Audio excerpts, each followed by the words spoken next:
Marbury the Ravina Omar Hochi Komer.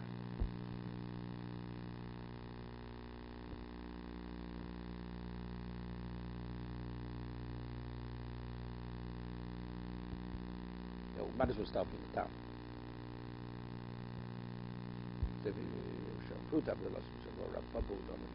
Okay. Shmamir Hodabe. Marbury the Rabbono. Marbury the Rabbono Omar Hochi Komer. Loim Amrit Bishar Mitzvos. We're comparing Mila to, let's say, to other things that can have the liability of Koris. Because more originally it's what we have a Kalvin Chomer. Im Amrit B'Shar Mitzvah also Bohen Shein Miskavin Miskavin. What does that mean?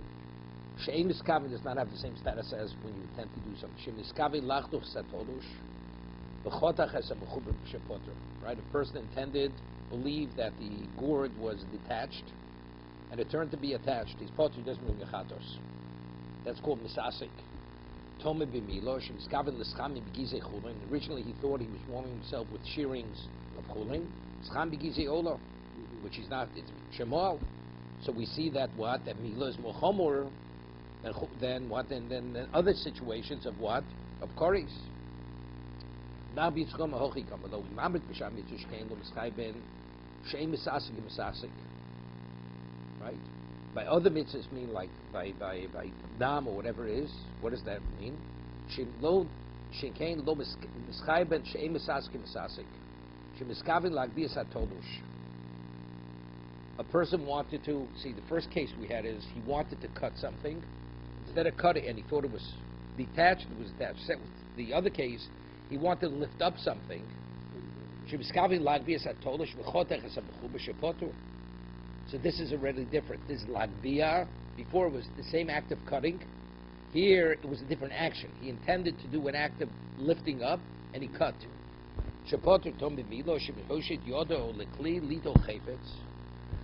put his hand into a vessel. He never even intended that his hand should what? Should even no. Here he never even realized the action. See, before the case we had by Milo, he intended to warm himself with shearings. He thought they were chulin. It turned out to be gizei olam. But the act, he wanted to bring about that result. No, it was a different act. To the right, he wanted to put his hand into gizei chulin. Turned out to be gizei olam. Here, he never even intended that his hand should have oil on it. He reached for a kli, and somehow oil, which was kodesh, went on his hand. Oil. By what? By Shabbos or by other things you're not. Omar Mar we had earlier. It says the medvar mun b'mafish trum v'chmitza. When do we say that truma is truma? It has to have some degree of value. Meaning originally you mafish truma, then became chometz. We're speaking about trumas chometz. Abel hifresh chometz truma diver kani kedusha. Yeah, let's say a tevel, and you want to be mafish truma, which is chometz, which has no value, it has to be destroyed. Everybody agrees it's not a valid tithing. If initially it was truma, then it was a chmitza. It's one thing. Let's say it was before. It was before Pesach. He had truma, right? Or a Pesach had truma, and then subsequently became chometz. But if he was mafish initially chometz, which is truma, then it's not valid. Not immediately. Omer Rav Nachman bar Yitzchak Omer Krov etitin lo v'lo oro. That when you give the kohen, it has to be something which is qualified for him, not something that has to be burnt. Of course, it says v'etitin lo. Moser Afun bar Rav Shua ein tormin atmei l'Torah. It says you're not permitted to tithe from tomei on Torah. Im Torah b'shogeg truma so truma. Right? But if a person had tithed inadvertently from truma tomei on Torah, it's valid. But the question is, but if you tell me it's based upon the postitin below the oro, that the initial tithing has to be qualified for the consumption of the kohen. We should say the same thing here, even if it's done inadvertently, but it's not a valid tithing because he's tithing truma tameo, a truma torah, right? What assumes the status of truma? Something that cannot be eaten. Here's the question, Albert. Which means over there we're speaking about initially it was not tomei. was not tummy. Subsequently became tummy. What's the case that it never had relevance to be affected by, to have any value? Now, what's the halacha? Let's say you have wheat growing in the field and it's still attached to the ground. It's called mechuber. You can't be mafresh for mechuber, right? You can't. Now, it already started to ferment while it was attached to the ground. So there was never a moment that this could ever been truma, right? Because it already became chometz when it was attached. But let's say when he originally cut it, it could have what? No. It was not chometz. It was not chometz yet. So he could have. It was fit for consumption if he would have tithed it. If he would have tithed it, he didn't tithe it yet. So it comes out interesting. Even though factually it's not teeth and low, even though when the chalos truma took place, he couldn't eat it, but since initially if he would have tithed it before, it would have worked, that's already meets the standard of what? Teeth and low. Here we're differentiating. It's a chiddush. No, because you have to reconcile the Mishnah. The Mishnah says that if inadvertently you tithe from truma tamei on Torah, it's valid. How do you reconcile with the pasuk? It says it has to be fit for his consumption. Doesn't mean factually. It means as long as within the realm that it could have, that's sufficient. That's called titin lo. Omar le'ein. He says it's correct. B'gziris irin pizgomo. Maimer kadishin shilto. So Rashi says, what does that mean? This was already was consulted by or endorsed and confirmed by the Tamei Chacham Mal Irin Maloch Lo Tamei Chacham Sheik Malchei Ashoras Am Beis Medrash Kamosi. What I'm saying is concurred by the Talmud Chacham Beis Medrash. Do Toni Leil Eino Kedusha B'Shehichmitz B'Mechuber. That we said before that it's not a valid tithing. It already became comments when it was attached to the ground where you couldn't tithe it. Had no relevance to tithing.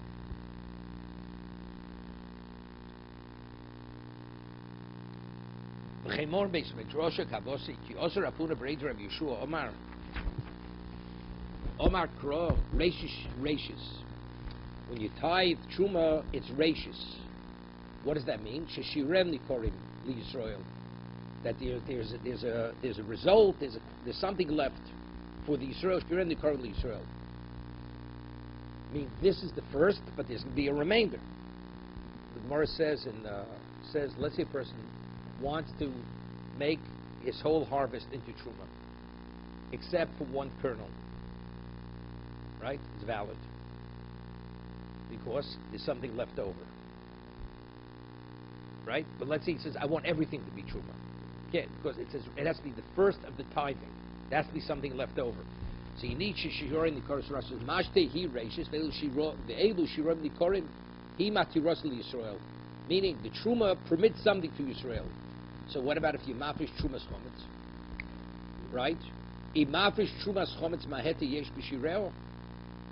Right? Shetei rishis lo shishirayim. Before you tithe, what's the halacha? Tevel you're not permitted to eat. So let's you have all the wheat is chometz, and now I take truma. Has it permitted what's left over for Yisrael? It hasn't permitted anything. It's chometz. Truma has to affect it to permit. Permit doesn't permit. Viv ma'avish trumas chometz maheti yesh b'shireo sheik reishus lo shishirayim kiav meikora tevel havushara bano v'asurim ba'achilo. Ba'ashdam b'shara bano v'asurim ba'achilo b'shum chometz u'linimai havishirayim.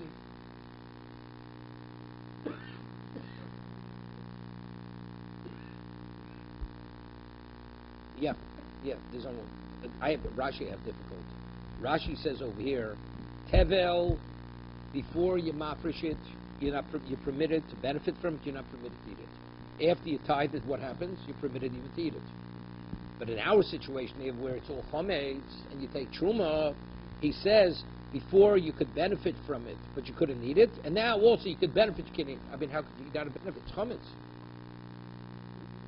So what do we have to say that? What do you have to say that?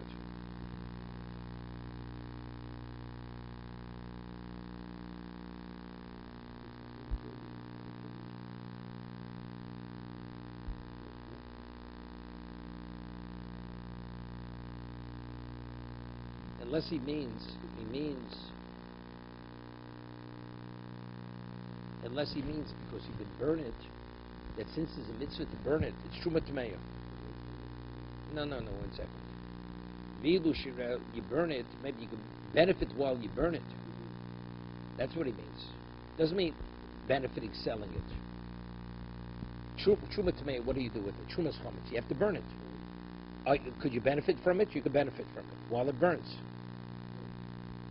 Now, Tosaf, Toma Hashiren Nikaran Mekara have a siba no shel kiloi don had loco kriotzim midi dava tevel tome de matlikabo shasa rom veil matlikabo. So you have accomplished something. When it's tevel, you're not permitted to use it as what? As fuel. After you tied it, you can use it as fuel. It says that you have got tevel tome ebat linking to the Hashem. Trumosa b'shtei trumas kasum davar ma truma toira ein lechova elo kilo veil avol truma avol tevel shel chometz madlikin lo iri elo b'shtei trumos. You could burn it. You could benefit from it. Here, it's good. The halacha is if you have truma tamei, you could burn, and you can benefit from while it burns. Tevel, you're not permitted. Right? Right? You're not permitted. So therefore, like this. So. But that's only if the reason why you're burning it is because it's tevel. Tevel, you're not permitted to burn. Right? But what about now that in addition to tevel, it's chometz? Am I burning because it's tevel? I'm not burning because it's tevel. Because it's chometz. Therefore, there's no provision to burn it. No provision. So therefore, before you could burn it and benefit while it burns, and after you tithe it, you could benefit from while it burns. So what have we accomplished? The truma has to affect it. In what way did it affect it? Whatever you could do afterwards, you could do before. It didn't bring about any change. The tithing has to bring about a change. It remains. There's no change. Okay.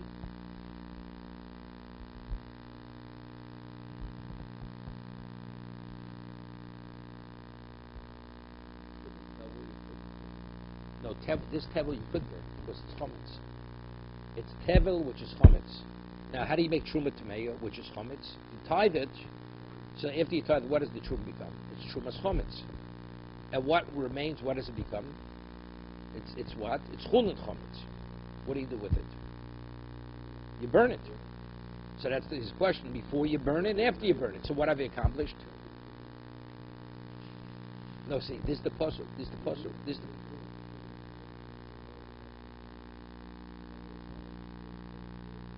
Right, because he have an additional isser. So that's the Gemara's question. So there hasn't been a change. So that's how we said. If it has a shas kosher, so that means a change has taken place.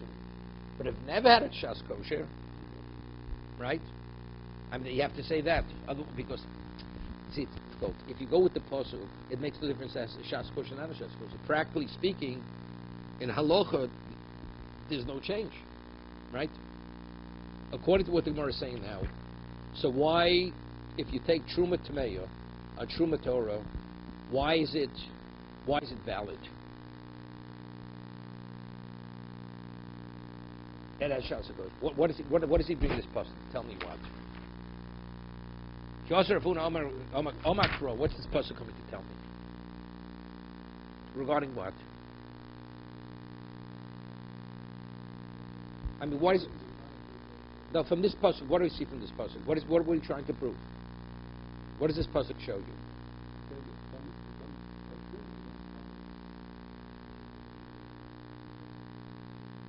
Well, we just said there is. We just said there. But we just finished. No, but that's only what doesn't have a shas kosher. But if it had a shas kosher, even though factually it's what's the end result, there's no change. So, not the truma was chometz. The grain was chometz. So we're learning a whole different shot over here. We're learning a different shot.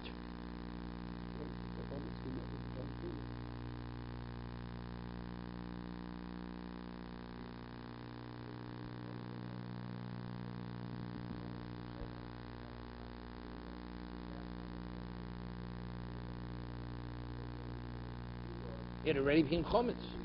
They know, they're here. But so it comes out. So what is this supposed to? Yozu shei shira nikori. If there's no halachic change, before it was this way, that way, it's not a valid tithing. So I'm asking you, so if you have tevel of chometz, tevel which is chometz, and you want to be mafresh on it on Pesach, but we just said it's valid. Person's mafresh trumas chometz, b'shogeg we say trumas or truma.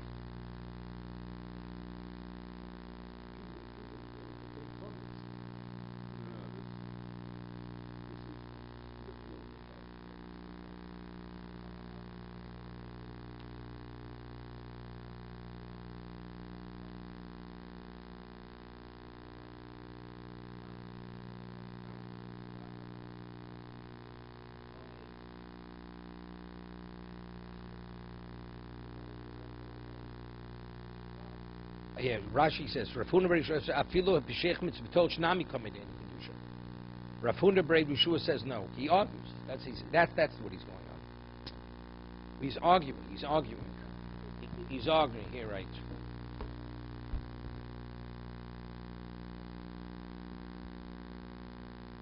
Rafuna Brei Yeshua holds it's not. He's asking. Rashi says, Rafuna Brei Yeshua Omar. Afil kshehichmitz b'tol shnami komet einu kedusha. Einu kedusha.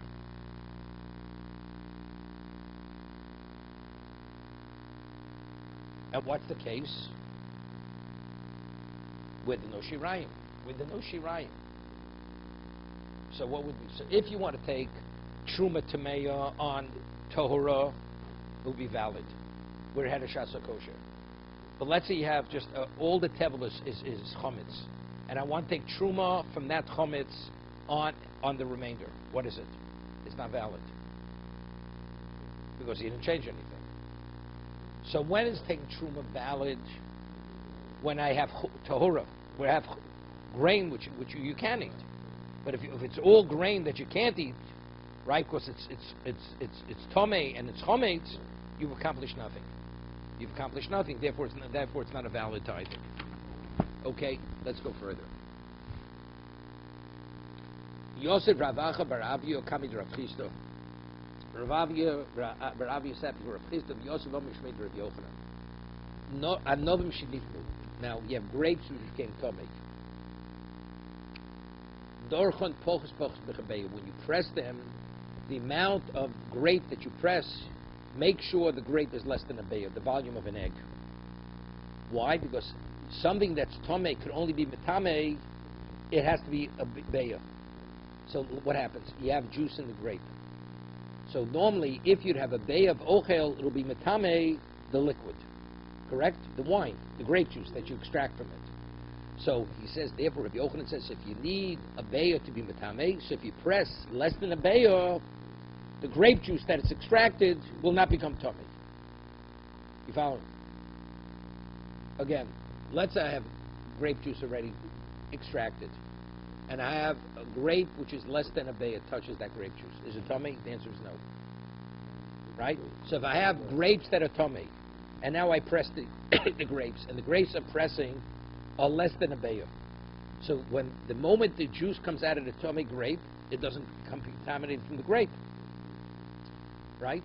Because you have a shear. But the obvious question is,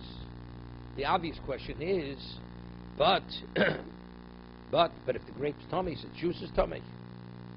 So you have to say, that's what the Gemara discusses. Do we look at the grape juice as a separate entity, or do we see the grape juice as part of the grape?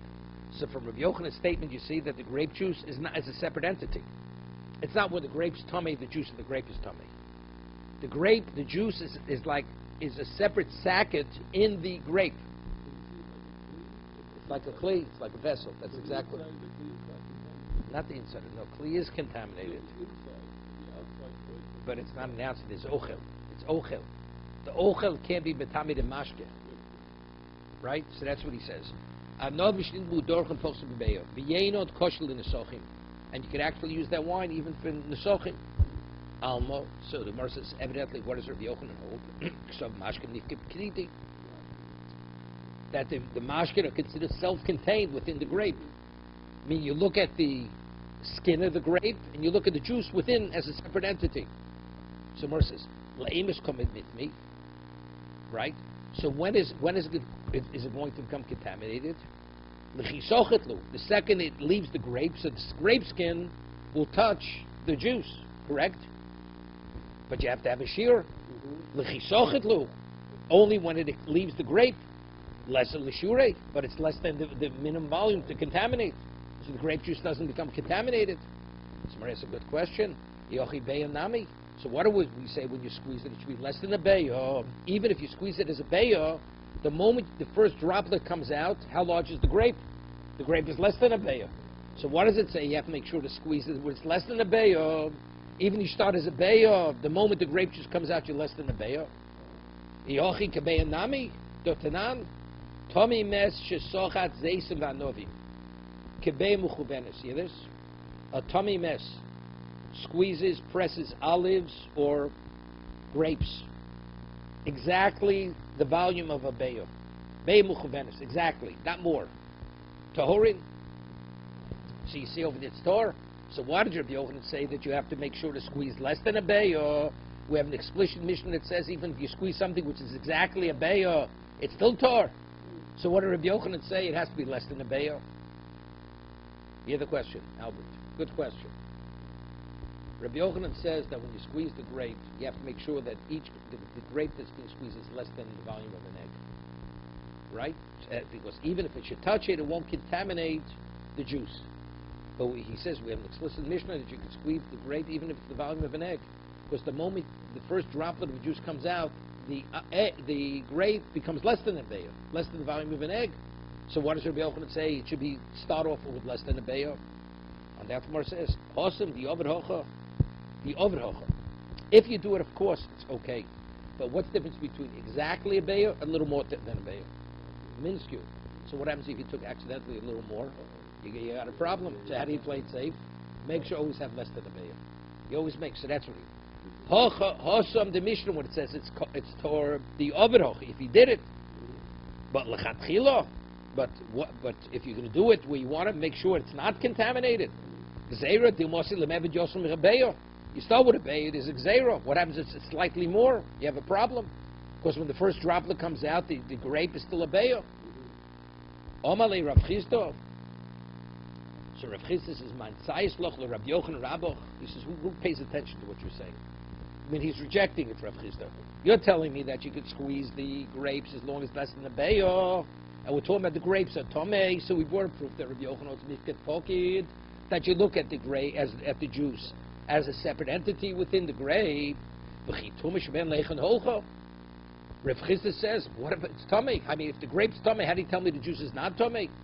I mean, how all of a sudden did the juice within the grape, did it lose its contaminated status?" Almost, evidently, what's the position of Chisda? Alma kosov and mashkin mivla bli. No, that the juice is one and the same as the grapes. If the grape's contaminated, the juice and the grape's contaminated. The cave it mulei, uchlo it mulei mashkin. So when the ochel becomes tamei, the mashkin within the grapes also tamei. We don't see it as a separate entity. You see it the grape skin and you see the juice within the grape skin. Omalei. So they said to Rav Chisda, "Va'atlo tizbro mashkin mifkit pocket." I mean, you don't agree that mashkin, that the juice within the grape is a separate entity? Votenan, Tomei mesher sochet zeisvad novim mechuvenis kebeyo. It says that if the person's contaminated, squeezes olives, presses olives or grapes, and it's exactly a beyo, torin, it's tor. But the moment the tummy mess touched the grape, the whole grape's tummy, right? It's tummy. So if you start off with exactly a beya, so the first drop that comes out it's not going to become contaminated from the grape or the olive.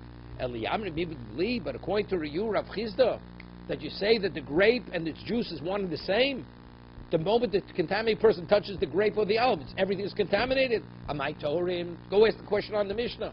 Tumalechem Holcha, what happened to the contaminated status? Omalei, the answer is very simple. We're talking about the grapes never came in contact with liquid.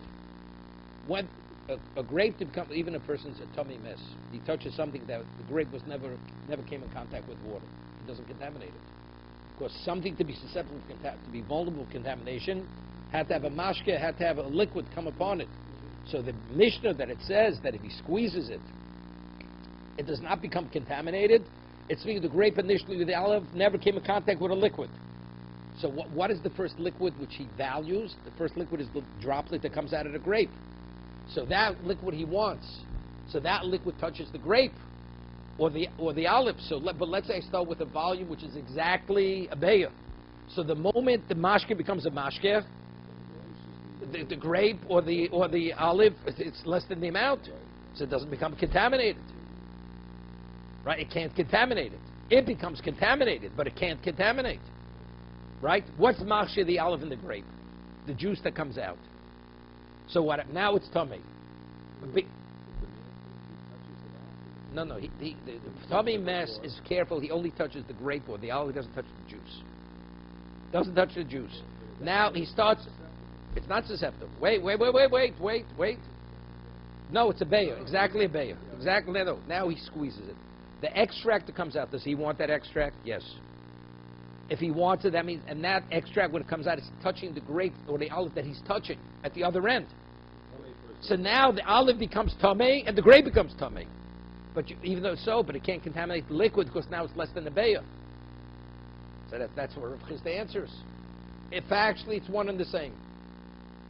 We don't see it as a separate entity, the juice. Correct?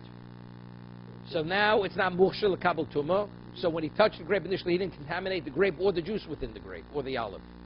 Right? The oil within the olive. Now he squeezes it an iota. That first droplet of oil comes out of that olive. What does it do to the olive? It's mashke the olive. Now the olive is susceptible to contamination. So when the tough, it is. Now it is. No. For the outcome contamination, you could have whatever size it is. Food to contaminate liquid has to be a beya. So he starts off with something which is exactly a beya, the olive or the grape. The tummy mess touches it. It never came in contact with liquid before. So what's the halacha? It's not contaminated. So therefore the juice within the olive is not contaminated. Oil, it's not contaminated grape juice within the grape. Now it's exactly a beya. He squeezes it, one droplet comes out of the grape or the olive. How large is the olive now with a grape? Less than a beya. But when that droplet comes out, that means the outer part of the grape or olive becomes wet with its oil or with its juice. Now the tamei is touching it. The olive became tamei and the grape became tamei. Now the question is, could that now contaminate the droplet of oil that came out of it? And the answer is no. Of course, it's less than a beya. Right? It's good.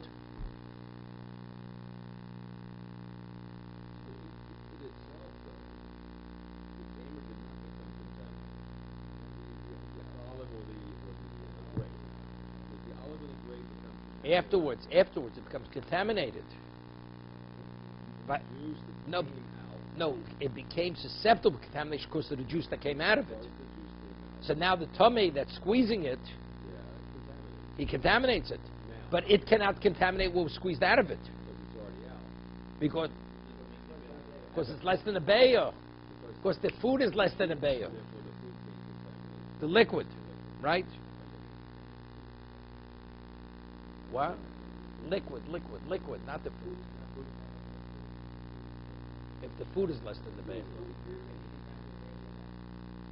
As long as it's a kazayis. What's bothering me is, we'll see in a moment. Yeah, what's bothering me is now, when we said before that the liquid doesn't become contaminated. How much did he get out of the olive? Evidently more than one droplet. What? No, I'm just saying. How much came out of the gallon? No, I'm saying the moment he was mashir it, right? If we're saying it's mifkat pocket, we're saying it's not mifkat. According to Rav Chisda, the grape and the olives are the same thing. So wait 1 second. Let's say the first droplet came out, right? So the first droplet is okay. Now, what the olive and the grape are tummy. Let's say now somebody should squeeze out another droplet. No, you do have a problem. Because he contaminated as a food item. The juice as part of the grape or the olive. Exactly. By the tummy. By the tummy. After the first droplet.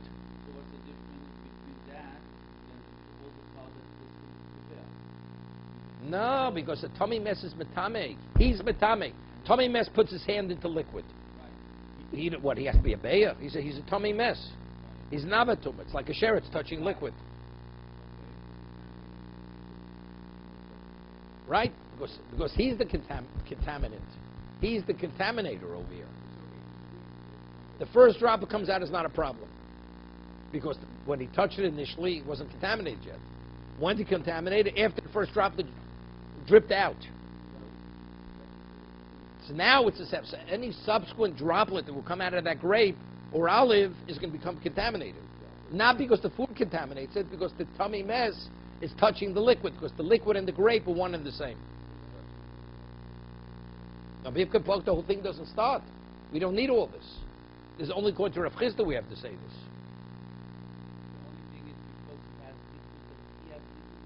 Not he has liquid. There's liquid on the olive. It's mukshala kabetuma. No, but he's holding the grape.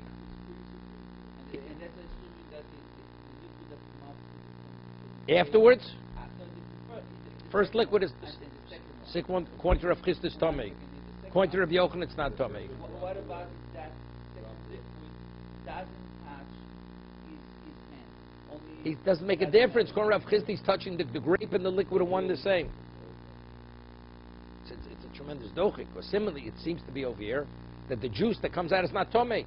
According to Rav Chisda, it's only the first droplet's not tummy. Any subsequent droplets that come out are going to be tummy. Well, he's squeezing it, right? So the whole thing doesn't start. So it's never tummy, right? See, yeah.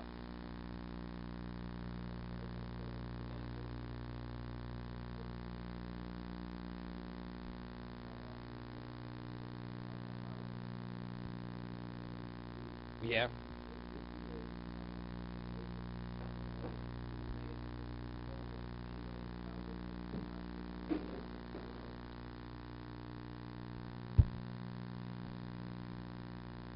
He's learning even the grape, even afterwards, not tummy. So what do we say? No, like let's read. When does it become separate tumah? When once you squeeze it,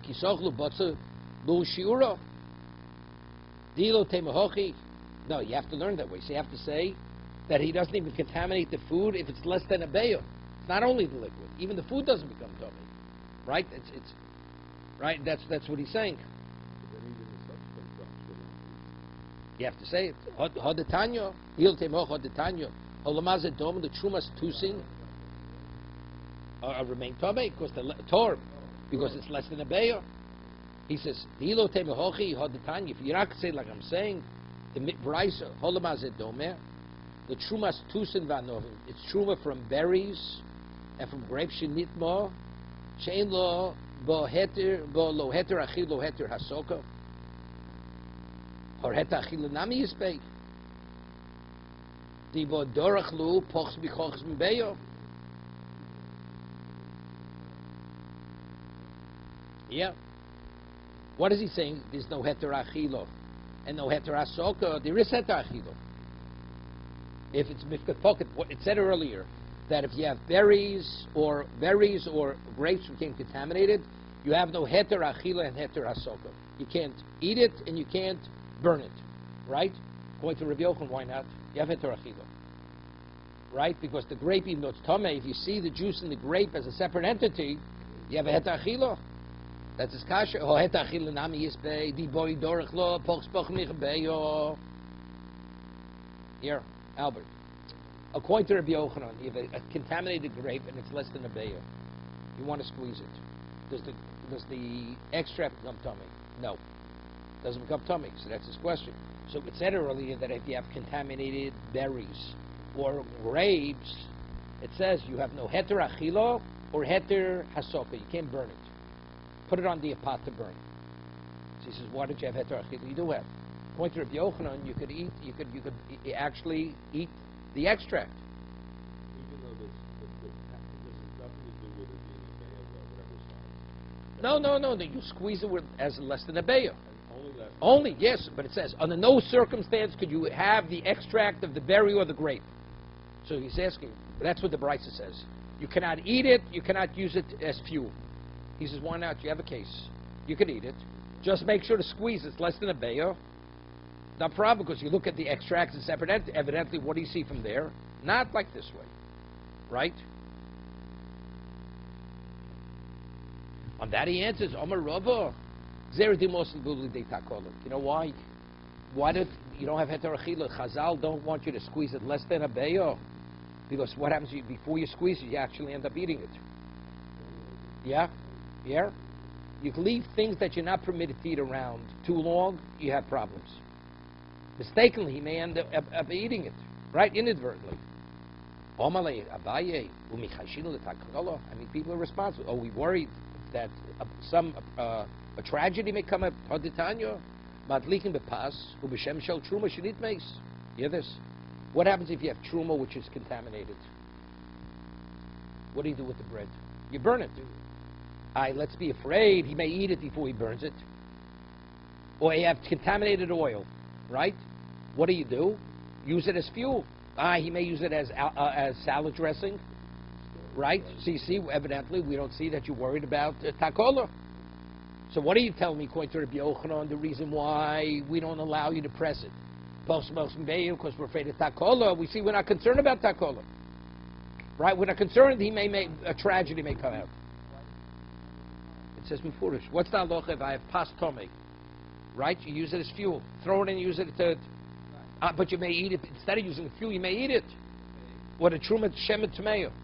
Instead of using it for fuel, you may actually use it for salad dressing. So you see, I'm not worried about takola. So you see, Chazal are not worried. A person's responsible. You put in the bottle, you put a crossbones on the bottle. Like poison. Can't. Kasha v'maisa.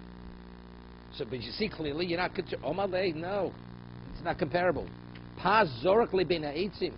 You take the bread, you throw it into the wood heap, the wood pile. So that automatically tells you that bread is fuel. Right? You don't put it in your cupboard or in your bread box. Shemen shel truma ramila b'kli mos. You put it into a earthenware vessel, which is disgusting. So nobody's going to take it out of there and use it as salad dressing. So but in our situation, where you have the berry, or you have the grape, which is contaminated, unless you destroy it immediately, we're afraid you keep it around for squeezing. So here you don't want to make it inedible, because you want to use it for squeezing. Now we have a problem. He may eat it before he squeezes it, or he may squeeze it where it's going to be a bayo. That becomes a problem. Gufa. What kind of pas is this? This is a pas people used to eat. What's it called? Altayr sakoidish, right? They wouldn't eat, okay, bread even if it was contaminated. Abayi Omar b'shmei Chizkiyo. Rav Omar Devei Rav Yitzchok Bar Masa Omar Afun L'Shon El Pas. The whole discussion over here about bread that we say you throw it into the heap, into the wood heap. That's only it's baked bread. Avol chiti lo. But what about if it's just raw wheat, unmilled wheat, right? Lo shemi yovul de takolo. Right? You can't leave it around. You have to destroy it immediately. Wait. The Gemara say that's abaye, right? Avol chiti lo shemi. Rav Yochanan afilu chiti. Even wheat you can keep around. Like bread, we're not concerned you may eat it. The Gemara says, let's be afraid you may eat it. You may use that grain. You cook it, and then you put it among the wood, it becomes inedible. That's the case. That's what we're not concerned about takola.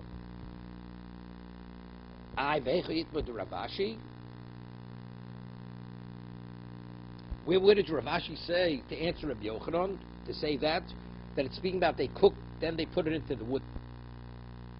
Hey, Ahod Omer Rebbe Ovin Barach Bar Ravach Omer Rabbi Yitzchak Abishol Gavel Shel Rebbe Hoy.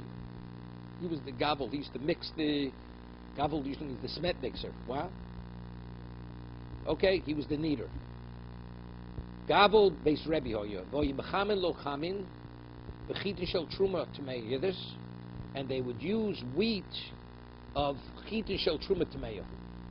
Wait. right? But the question is, lolush ben isat b'tayro, and he would use that, the water to what? To use it to add to the isa b'tayro. So the wheat that he uses fuel is what was tummy wheat. That wheat, he may mill it and use it for flour, which is a problem. On that, Rav Ashi said, no problem. They made sure to cook it right away, and they threw it into the wood pile. So therefore, it became something which became detestable. Abaye Barovin, Rav Chananya Barovin, Tonu Trumos Beirabo. Hear this? Abaye Barovin, Rav Chananya Barovin, two brothers. They went to the yeshiva Rabbah to study Maseches Trumos. Right? Pogul Rova Bar Master. So who taught them Maseches Trumos? Rabbah. So they met, these two brothers, Rav Abaye Barovin and Rav Chananya Barovin. They meet Rova Bar Master. Amadu Mayam Risa B'Trumos, the Beimar. Study Trumos. So tell me a chiddush. What did Rabbah say regarding Maseches Trumos? It's a chiddush. So Rashi says, of course, he's an Adam Godel. Chiddush v'taimed v'trumos shadashon beis Adam Godel karabba. One of the leading Torah sages, Rabbah. Omrulei, my kashloch is what's your difficulty? What do you? It's evidently you want a chiddush because there's something to say a chiddush about. Amadu Tanan, we learned in the Mishnah. Shidei truma shenitnu, right? You had what's it? Shoots of truma. A person tied his grain, and now you have truma tomato, right? It became contaminated. And now the person goes and replants the kernels. The contaminated kernels he replants, and now there's a new growth growing from those kernels. The kernels that come out of the ground, do we say they're tor? It's a different entity, or it's an outgrowth of the contaminated kernel? Ega. Let's say the kernel decomposes in the ground, and then it comes. There's a question. There's two expressions: zaro kola, zaro lo kola. Let's say you have an onion, or you have kruv, you have cabbage. You put it in the ground, and now that same piece of cabbage head, it just grows more leaves. The new leaves are coming from the original cabbage. So there you could say, we do lay truma there, just as the original cabbage was tamei, the leaves. But let's say you put it in the ground, and the seed decomposes totally, right? And then it grows. It becomes not like dust, earth. It becomes not roy lachila. Right? So where is it growing? Is it growing from the original kernel? There's no kernel. There's no chita. So what you would say there? No, it's offer. It's offer.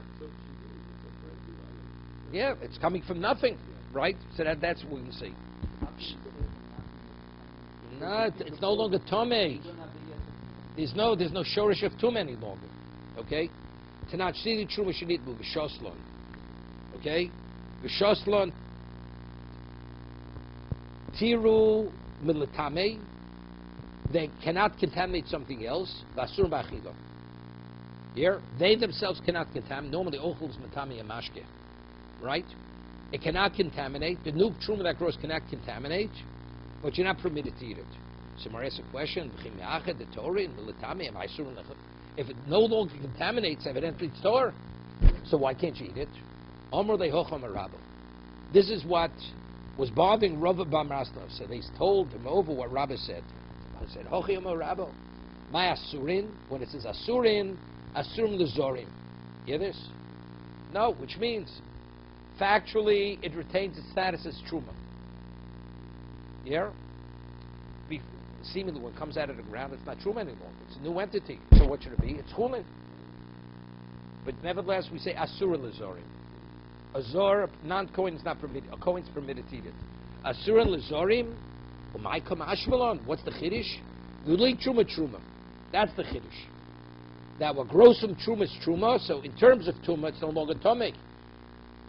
And therefore, it's tor militame, it cannot contaminate something else, and also it's permitted to the Kohen. That it says asurin, you're not permitted to eat it, that's to a non-Kohen, it's asurin to eat.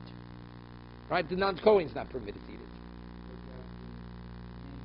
Because it's called truma, because it's truma. So in terms of Torah, it's Torah. Afilu b'dov shezaro kolo, Rashi says, go chitim or slow shumin tenino. Yeah, Michael, true Gulich Shemar says Tinino. He says, so what's the Chiddush? It's a Mishnah. It's a Mishnah. Gedulei Truma Truma. What Chiddush are you telling me that Gedulei Truma is Truma? Right? That's what he said. It's a Mishnah. V'chitem Gedulei Truma. My Kamashma. He says, you know what the Chiddush is? What? V'chitem Gedulei Gedulin. Yeah, it's one step. Or my Kamashma Dov V'shem Zaro Kolo.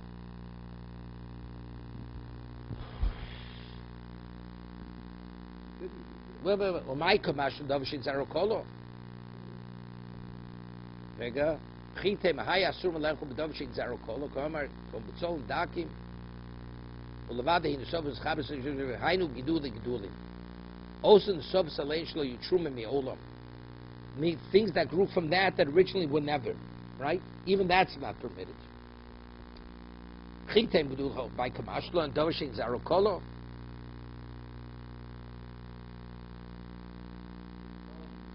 No, wait a second. Hanami Tadino. That's also Hatevel V'Gidulov Mutorin B'Darush Zarokolo Avodovshin Zarokolo Afil Gidulu Nasurin Ba'Achilo. So that's also Mishnah. So what's the Chiddush? What's the Chiddush? It's a Mishnah. Yishtiklu, they have nothing to answer. One second.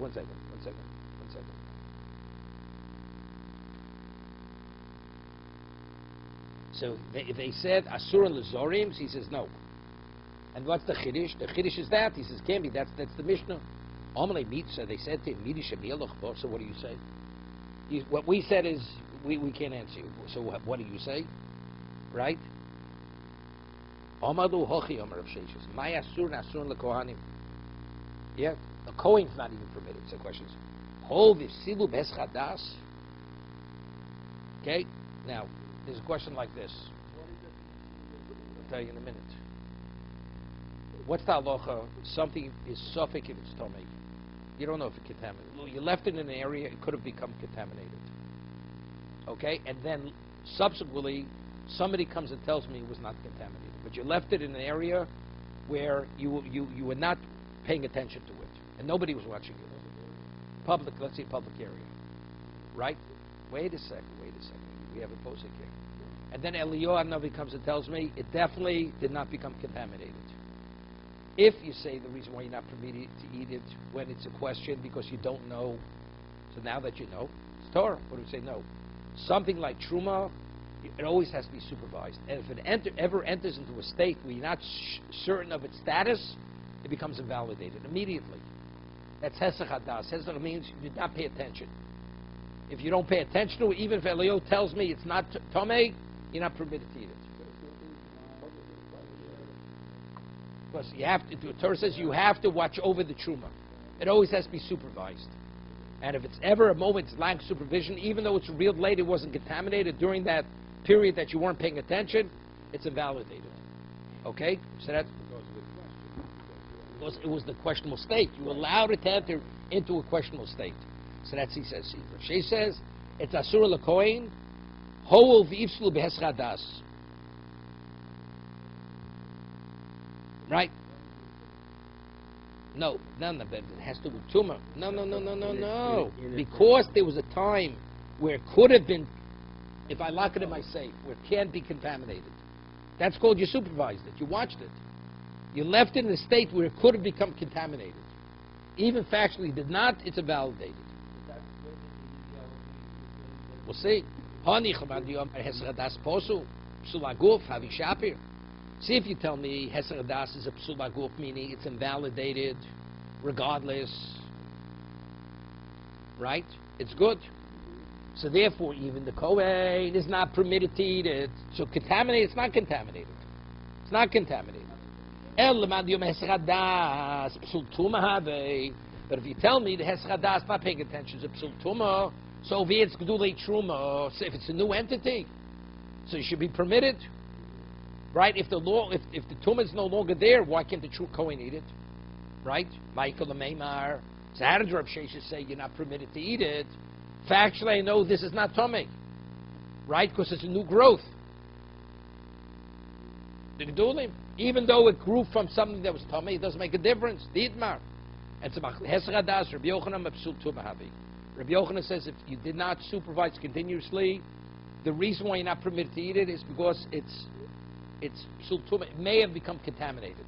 So if you know it did not become contaminated, the Kohen's permitted to eat it. Rabbi Shimon Lo Kashama no. Psul HaGuf Havi. We will see. Rabbi Yochanan Psul Tumahavi, Shim Yovel Yovi Yitaren Shomim Lo. According to Rabbi Yochanan, it's only because it's questionable what its status to become contaminated or not. So if Eliyahu would come and tell me, Eliyahu Novi, and he said it did not become contaminated, so you're permitted to eat it.